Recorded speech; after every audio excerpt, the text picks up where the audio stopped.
Ang tuhod.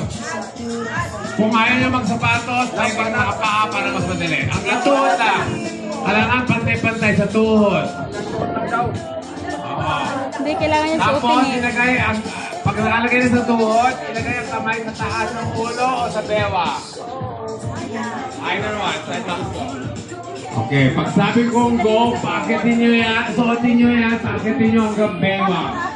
Ang ano makasuot niyan, yung walang hawak, walang kamay.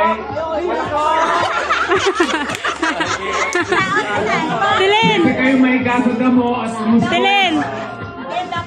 Oh, yan yung pinanood namin ni ma'am. Tilin! Ganun mo lang yan, oh. Ganun mo lang yan. Para umangat. Kasi madulas yung ano mo. On your mark. Oh, Naka-short ka eh. Huwag niyong bukasan. Ganun mo yun. Relax na, pamagbuhat niya. Ready? Wait. Walang gagalaw. Pag sige mo lang kayo, disqualified. Ready? On your mark. Get set. Go!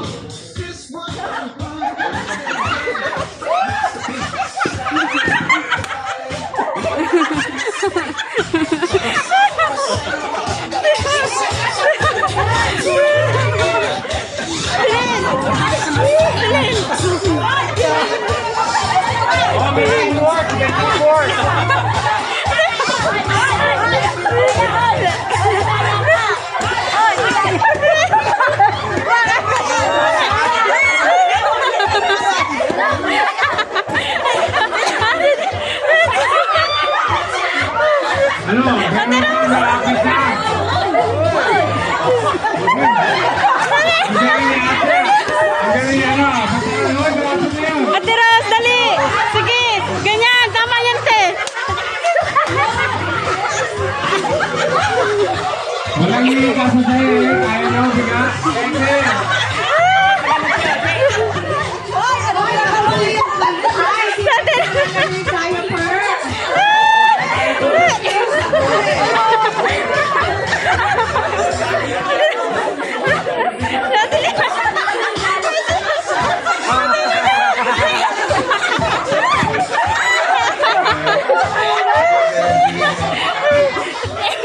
Ano, malapit ka ba? Ate Rose, dali! Ano kaya?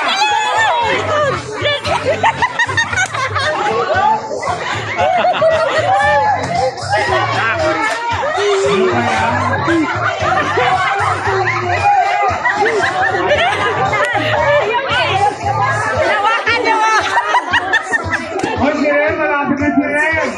Go, Rem!